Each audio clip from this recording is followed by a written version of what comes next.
Je sais qu'au fond de toi, il y a un seul type d'affaires que tu surkiffes. C'est le genre d'affaires qui peuvent t'arriver totalement. Voilà, tu peux totalement te lever demain matin et te dire à tout moment, ces événements peuvent m'arriver.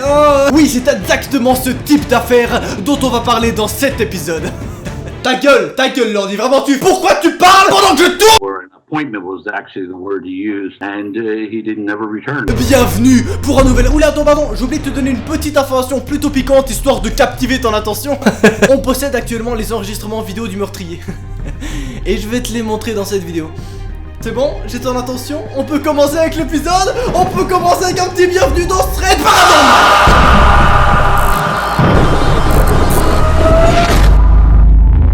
Laissez-moi vous présenter Gary Grant Jr., âgé à cette époque de 7 ans. Nous sommes très exactement le 12 janvier 1984. Et ce petit bonhomme-là, c'est d'ailleurs le fils d'un détective qui travaille à la police. Autant te dire que le mec, tu vois, il est un peu protégé, tu vois, il se met plutôt bien, genre. Enfin, c'est ce que tout le monde pensait, hein, évidemment. His mother, May, asked him to go out and play. And he said no because he had a meeting, or an appointment was actually the word he used, and he didn't never return. Un jour, ce petit garçon se leva très tôt le matin, il était exactement 10h.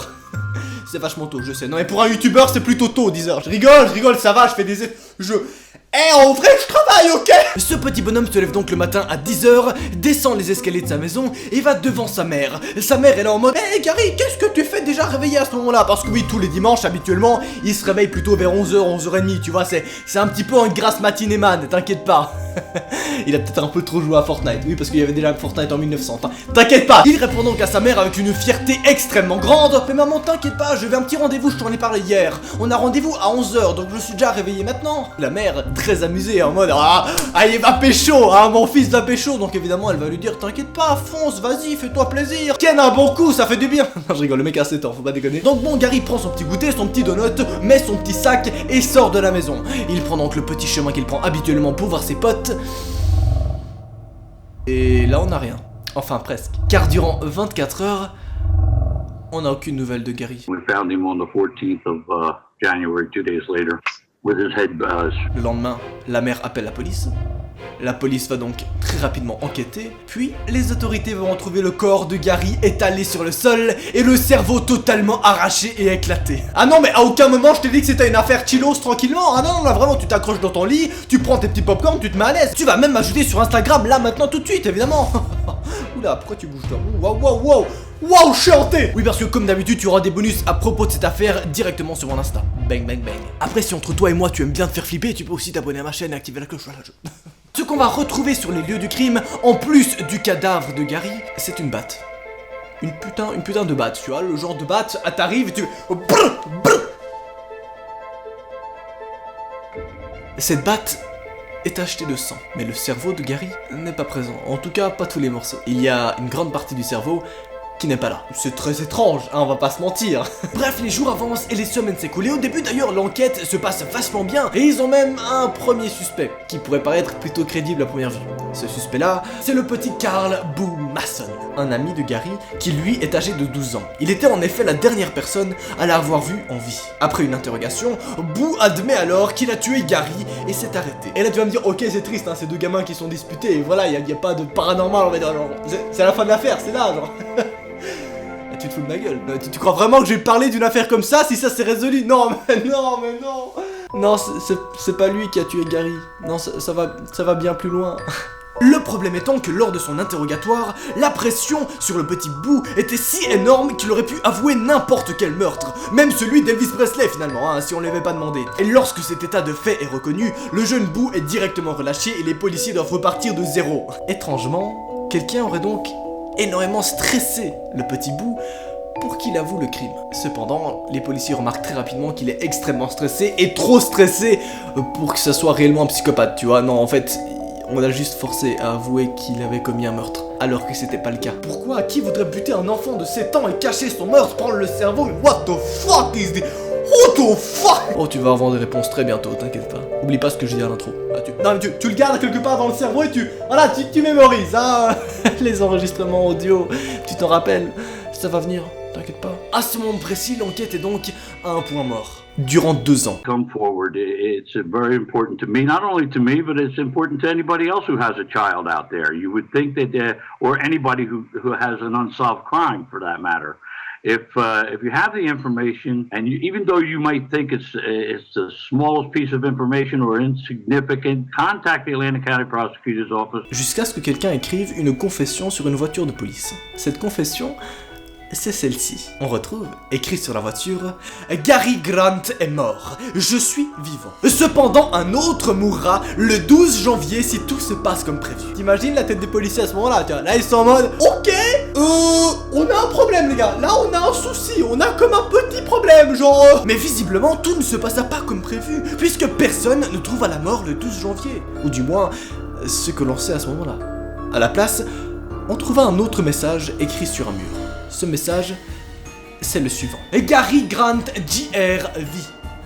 Je l'ai toujours tué, virgule, fils d'un gros porc de policier. Regarde-moi dans les yeux.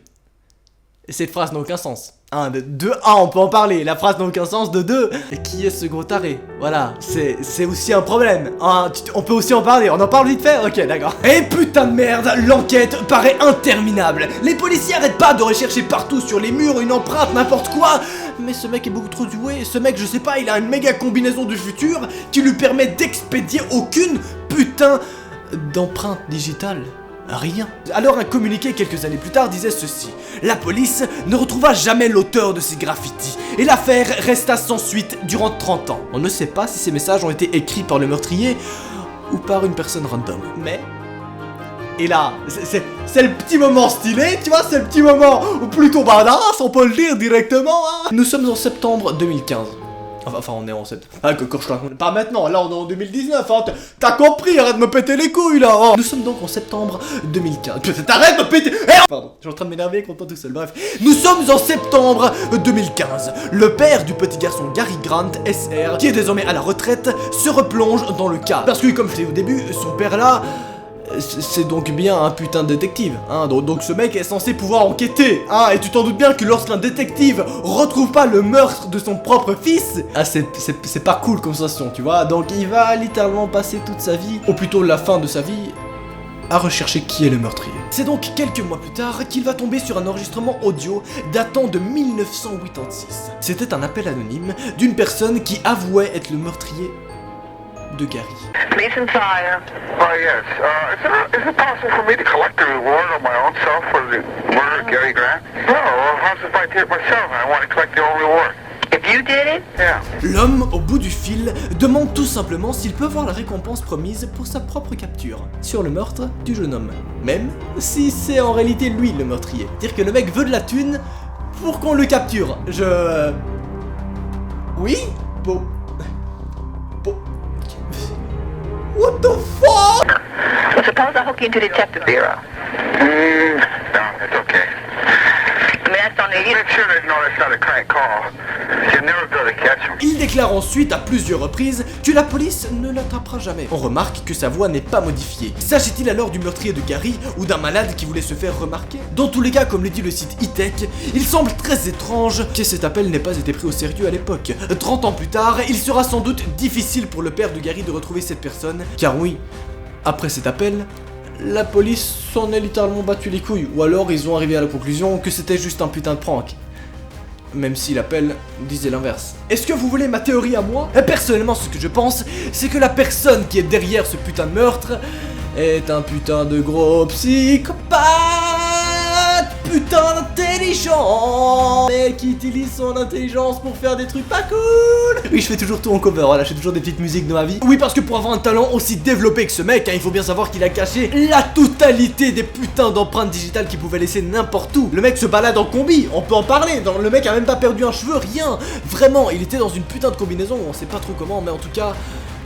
Ce mec reste un gars ultra doué. Mais pourquoi voudrait-il tuer cet enfant et pourquoi voudrait-il garder une partie de son cerveau, c'est pas le genre de truc cool, tu vois, c'est pas le genre de mood qu'on aime. Ouais. Est-ce que ce serait peut-être un collectionneur de cerveaux d'enfants? Je préfère ne pas y penser, tu vois. C'est le genre de truc, non, je préfère pas y penser. Dans tous les cas, j'espère que tu vas passer un agréable dodo et je tiens à préciser que tu peux totalement m'ajouter sur Instagram pour avoir des petits bonus sur cette histoire directement sur ma story. C'était moi, ce fut un plaisir et abonne-toi si tu kiffes te faire flipper. Allez, salut!